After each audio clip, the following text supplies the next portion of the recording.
Qu'est-ce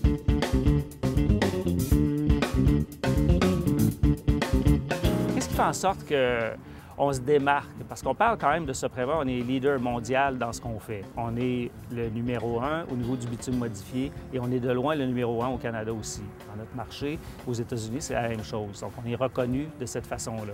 Ce qui nous distingue, c'est un ensemble de choses. D'une part, oui, on parle des genres, qualité des genres. C'est clair que c'est à la base de tout. Ça te prend du monde qui vont faire un bon produit, un produit de qualité. Une des trappes que beaucoup d'industries frappent dans une situation comme les prix de matière augmentent, le marché est plus compétitif. Une des trappes qui arrive souvent, c'est que les gens vont miner la qualité de leurs matériaux pour être capables de passer et de garder des marges décentes.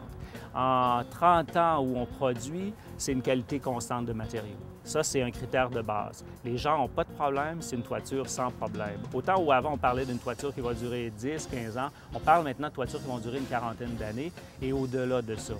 On est en train de développer des concepts de toiture qui vont durer 100 ans. Alors, qu'est-ce que ça fait? Au niveau développement durable, moins de déchets. On ne prend pas après 10-15 ans de toiture pour la mettre au site d'enfouissement.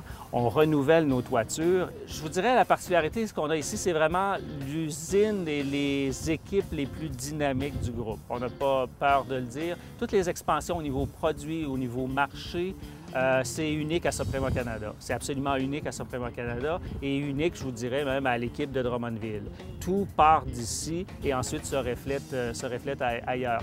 On s'occupe d'ici de la vente actuellement en Chine et en Asie du Sud-Est. Donc, on développe des marchés, entre autres au Vietnam, où on fait des travaux ici. C'est des produits qui partent de nos différentes usines. Puis il y a des produits qui sont partis de Drummondville. On parle des Jeux olympiques à Pékin, où on a fait quand même plusieurs travaux tout autour du stade. L'étanchéité des jardins était faite avec des produits qui étaient fabriqués ici.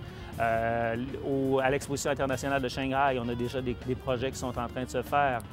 On a commencé même au niveau du Moyen-Orient. Le concept de toiture verte, c'est un domaine aussi sur lequel on travaille. Franchement, on était avant-gardiste là-dedans. Ça fait une quinzaine d'années qu'on travaille dans le domaine et on a des projets qui se font constamment là-dedans.